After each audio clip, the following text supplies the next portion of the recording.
বন্ধুরা, অনুরাগের ছোঁয়ার আজকের পর্বে দেখা যাবে দীপাকে নিয়ে শ্মশানে যাওয়ার পর এরপর ওখানে বলে দীপা শেষ কাজ করার জন্য ওনার স্বামীকে আসার জন্য। তখন প্রবীর সূর্যকে বলে যেতে। তখন সূর্য বলে, কেন? দীপা ম্যামের তো স্বামীর কথা বললো, তাহলে তুমি আমাকে বলছো কেন? তখন সূর্য অবাক হয়, বলো কেউ বলো তো কী আছে, তোমরা আমার থেকে কী লুকোচ্ছ? তখন অনুজা আসে। অনুজা এসে বলে, সূর্য সূর্য তুমি এক কাজ করো, তুমি এখানে থেকো না, তুমি বাড়ি চলে যাও। দাদা, ওকে আপনি বাড়ি চলে যেতে বলুন, আমার কথা শুনুন। এরপরে সূর্যকে বাড়ি পাঠিয়ে দেয়।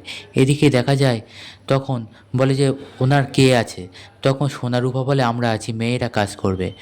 তখন সোনা বলে, রূপা তুমি বড়, তুমি করো, আমি তোমার সাথে আছি।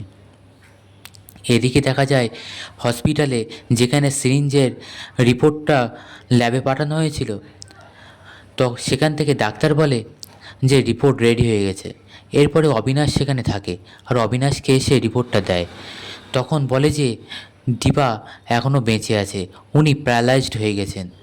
ওনাকে যে ইঞ্জেকশন দেওয়া হয়েছিল তার প্রভাবেই উনি প্যারালাইজড হয়ে আছেন, তবে বেঁচে আছেন।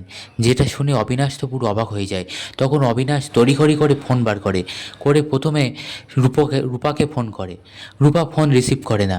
তখন অবিনাশ বলে, Rupa please pick up the phone, ওনার তো অনেক দেরি হয়ে যাবে। এরপর কৃষ্ণকে ফোন করে, কিন্তু কৃষ্ণকেও ফোনে পায় না। শেষে সূর্যকে ফোন করে আর বলে, সূর্য ফোনটা তোলো সূর্য। তখন সূর্য গাড়িতে, সূর্য ফোনটা রিসিভ করে।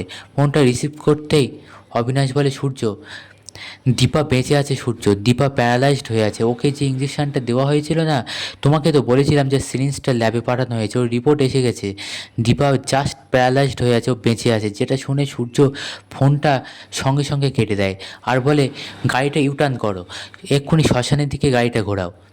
এরপরে গাড়ি ঘুরিয়ে সূর্য যেতে থাকে।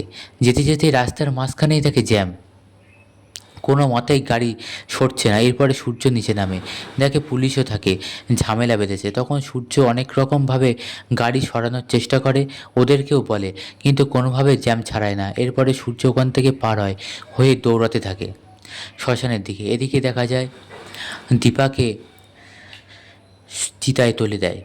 এরপর দীপার শেষ কাজ শুরু হয়ে যায়। রূপা আর সোনা মিলে দীপার মুখাগ্নি শুরু করে।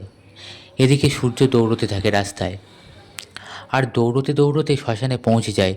এদিকে যা হবার তা হয়ে যায়, তবে সূর্য হাল ছাড়ে না, বলে, দীপা ম্যাম আমি আপনাকে বাঁচাবই। এরপরে চিতা থেকেও তুলে নিয়ে আসে দীপাকে। তখন ওখানে যারা থাকে বলে, এ তো সাক্ষাৎ শিব পার্বতী। এরপর দীপাকে কোলে তুলে সূর্য গাড়ি করে হসপিটালে নিয়ে আসে। তখন ওখানে অবিনাশও পৌঁছে যায় আর বলে, দীপা বেঁচে আছে, ও জাস্ট প্যারালাইজড হয়ে আছে, রিপোর্ট এসে গেছে। তখন সোনারূপা শুনে একটু মনে স্বস্তি পায়। তখন প্রবীর বলে, ভগবান তুমি আছো, ওকে যখন চিতা থেকে তুলেছো ও ঠিক বেঁচে যাবে, দেখবি ও ঠিক আবার মাথা উঁচু করে বাঁচবে। এরপরে হসপিটালে নিয়ে আসলে তখন ডাক্তার বলে, ওনাকে যেটা দেওয়া হয়েছে তার প্রতিষেধক তো আমাদের এখানে নেই, তাই কোনো রকমভাবে ওনাকে বাঁচানো সম্ভব নয়। তখন অবিনাশ বলে, সূর্য আমি কি তাহলে একটা এয়ার অ্যাম্বুলেন্সের ব্যবস্থা করব? সূর্য বলে, না, তার আর তো কোনো সময় নেই।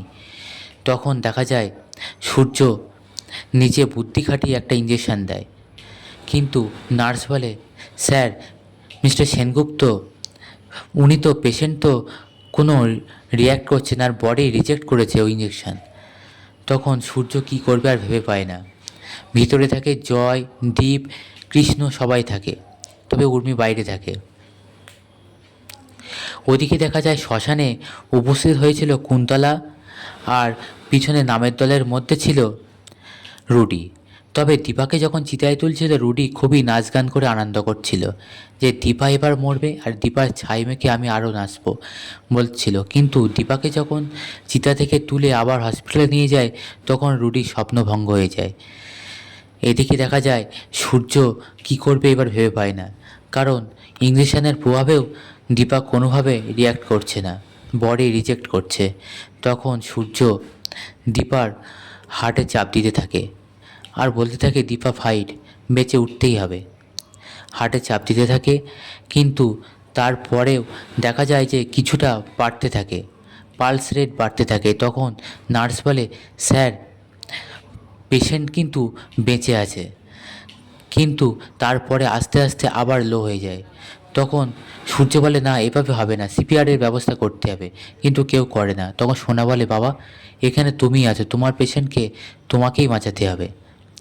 এরপরে সূর্য আর কোনো কিছু না ভেবে দীপার মুখে প্রাণবায়ু দিয়ে, শ্বাসবায়ু দিয়ে দম দিতে থাকে। এইভাবে কিছুক্ষণ দেওয়ার পরে দীপার জ্ঞান ফেরে, দীপা শ্বাস নেয়।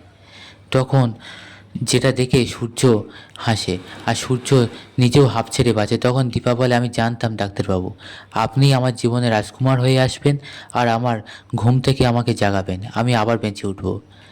এরপরে দেখা যায় দীপা আস্তে আস্তে বেঁচে ওঠে। বন্ধুরা, শেষমেশ সূর্য দীপাকে বাঁচিয়ে তুলল। বন্ধুরা, পরবর্তী পর্বে ঠিক কী হতে চলেছে জানতে চোখ রাখুন আমাদের চ্যানেলে।